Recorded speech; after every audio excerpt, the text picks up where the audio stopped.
A few months ago I found a small group of these beautiful tiger endler guppies. They are definitely one of the best looking guppies I've ever seen, and I would love to have more of them. They have been breeding, but not a whole lot. So far I've managed to separate a few babies and have been living in my no filter vase. This is fine for now since they're still very small, but soon they will need to go into something a little bit bigger. So today we're going to make a small setup for these guys.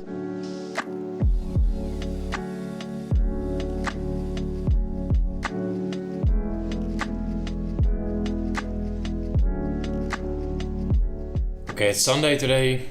The weather outside is horrible. Netherlands is still in lockdown, so perfect conditions to set up a new tank. So we're going to be making a small aquascape for the baby guppies. I'm saying it's for the baby guppies. I think they're just an excuse for me to set up another tank.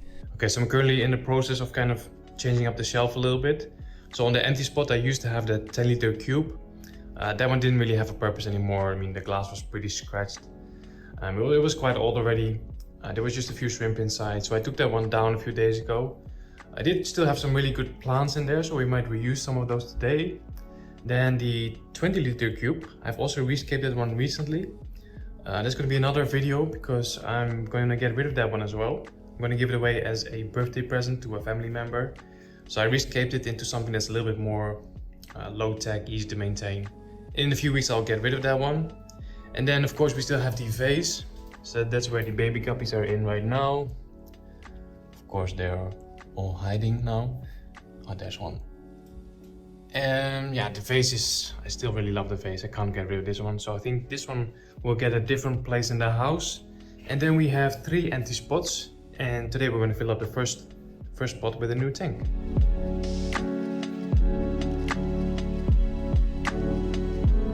Right, here we go. This will be the smallest out of the 3. So this one is, well, I'm not even sure how big it is. I think it's about 10 liters, maybe 15. But this is an opti-white rimless aquarium from Strideways. So I found this brand like a few weeks ago when I was shopping in one of my local fish stores. And these tanks kind of caught my eye because they were very affordable. I mean, normally these opti-white tanks are quite pricey, but these were like well below the prices of other brands. So yeah, quite nice. It already comes with this foam leveling mat underneath, which is super handy. The glass is cut at a 45-degree angle. So I don't know if you can see that. So that's something you don't really see very often yet. I know in the United States you have the Ultimator Systems that does this as well. And recently Oase came out with a aquarium with this 45-degree angle glass. And now Strideways has it as well. So a pretty cool high quality tank. Next up we need a light.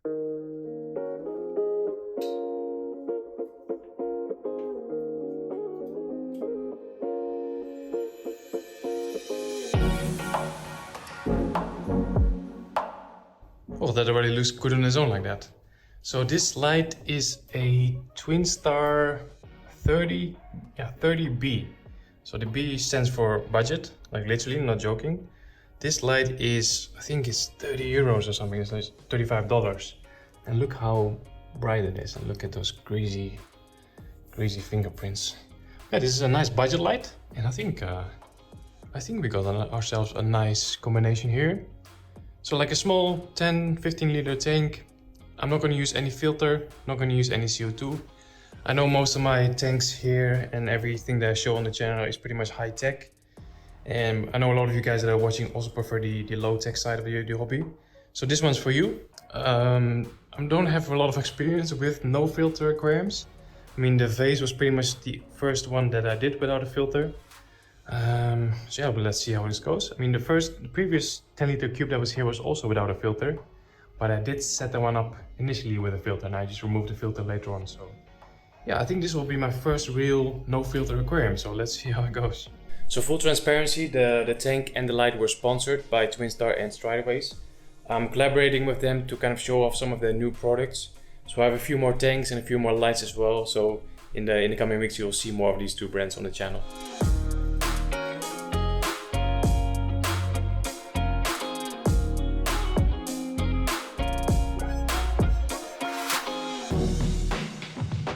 Okay, so that's the substrate in. Next up is the Hardscape. I've already pre-selected the Hardscape. I got a combination of rock and wood. So these rocks are called Millenium stones or Oceania stones or spirit stones, all these weird names. Really nice details on it, some really nice lines and textures. And then I got this piece of wood. This is Endwood. This is also from Strideways. And I got a couple of these pieces, but all of them were very like straight and pointy. And this was the only piece that had like a curve in it. So this is, I think this is perfect for that little tank.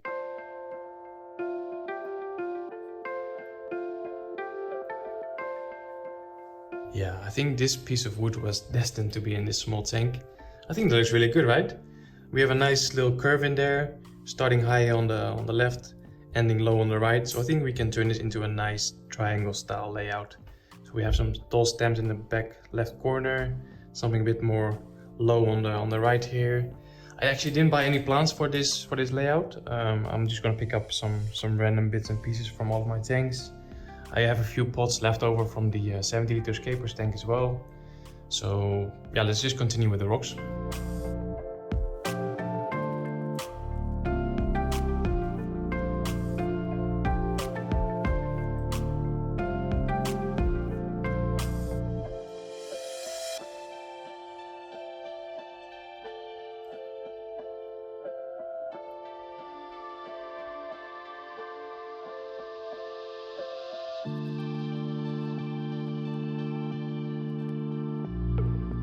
So it's not ready yet, but this is kind of the main idea that I'm going with. I never really come up with these layouts just on the fly like that. I've been playing and messing around since yesterday, but I really like this one. So we have a nice curve with the wood, then two pieces of stone underneath the wood and one piece on the front here.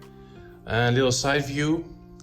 As you can see, it's very narrow. I think it's only 14 centimeters, but we still have enough space in the back to add some plants. So yeah, I think this is good. The wood is, see, it's touching the glass here, so we need to make sure that that does not happen. So we still need to make some adjustments. Also the piece on top here. I want to make sure I'm able to move the light back and forth without disturbing the hardscape basically. I think now I'm just going to attach the piece of wood to the rocks with some super glue. Then we have one solid structure and we can still kind of move it around to make sure that it's not touching the glass anywhere. Because if it's touching the glass here, then it's going to get very dirty and it's going to be impossible to clean. So we need to make sure that that doesn't happen. So yeah, let's start gluing.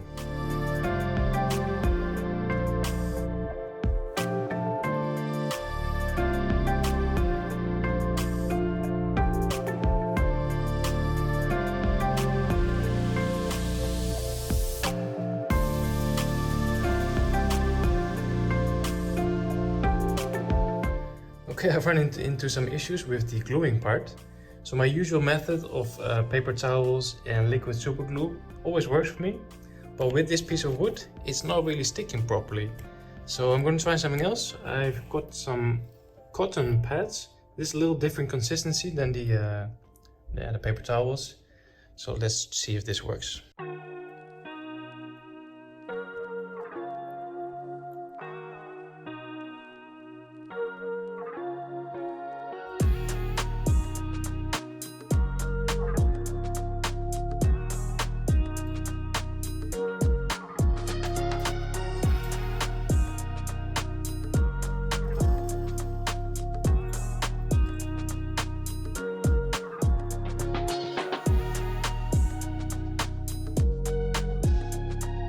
Yes, so we're all good. The cotton pads were a lifesaver. Yeah, everything is stuck together now. The cotton pads stuck a lot better to the wood compared to the kitchen paper. So top tip there. Now the wood is finally in the perfect position. Took a little time to adjust everything, but right now the wood is not touching the glass, so that's good. Also here it's free, so I can slide the light back and forth. So I think the hardscape is ready. I'm just gonna add a little bit more substrate to the aquarium, and then we can start planting.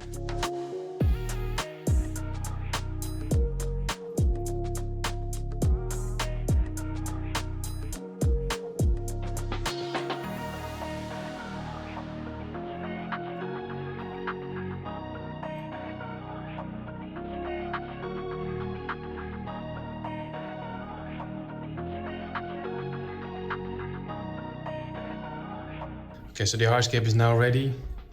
I think that looks really good. Really happy with the end result. So now we can start planting. Well, as I said, I didn't really buy any plants for this small project, so I'm just going to use whatever I have. So I just took down the previous tank that was on that position, and over here I still have all the leftovers basically. So we have some beautiful redwood floaters. We have a bunch of like small Anubias and some small crypts as well. This is some really small crypt parva, looks really good. So we can use that for sure.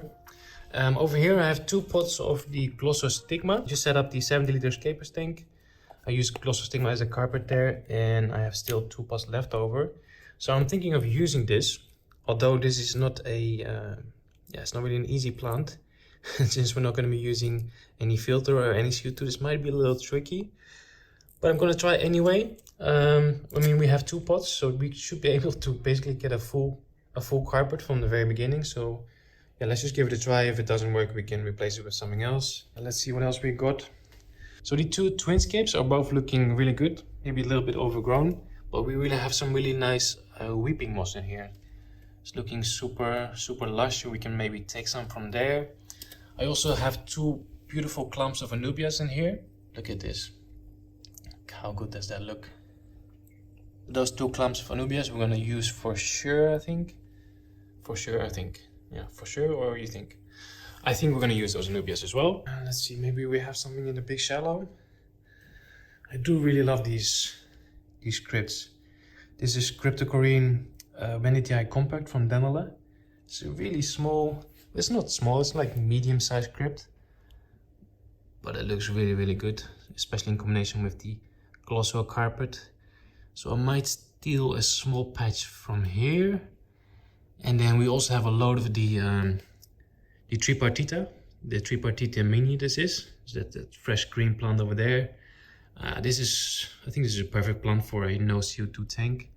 So I'm gonna steal some of that as well. Over here we have my Hardscape. I just trimmed this one yesterday. So we can't really take anything from here, but I saved all the trimmings. So I might be able to get some from there. I mean, in the back I have some Ludwigia Super Red. So I might take some stems from that. This tank is now just over 2 weeks old. I just uploaded a video yesterday. Seems like you guys are really enjoying it, so that's good. Yeah, let's take some plants and then we can start planting.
Alright, fast forward, it's now been 10 days since we set up this little nano tank, and I'm absolutely loving it. There's something so refreshing about a tank without a filter and without CO2 injection.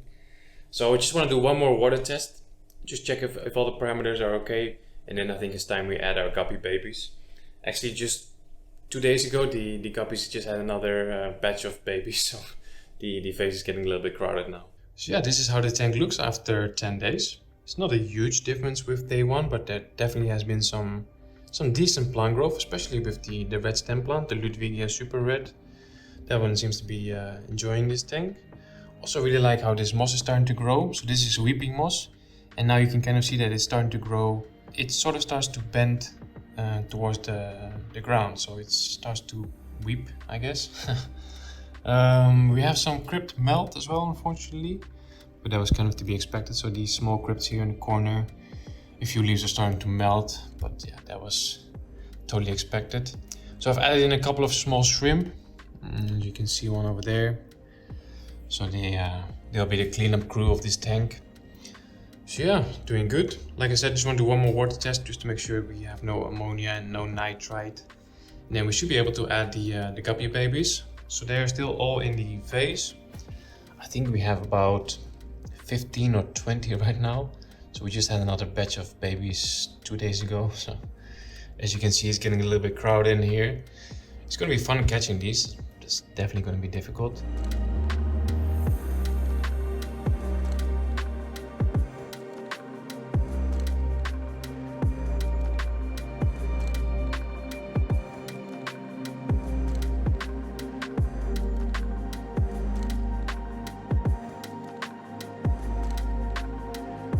Alright, so it's a good thing we tested the water, because actually the aquarium is not ready yet. So I tested for ammonia and nitrite, and the green one here, this is the ammonia test. So as you can see, I think we're at about 1 milligram per liter, so that is too much. And the nitrate test is actually quite high, it's actually more or less 5 milligrams per liter, so that is definitely toxic. So the aquarium is not ready for fish yet, so good thing we tested. We'll just wait a few more days, do a few more water changes, and then we'll try again in a few days.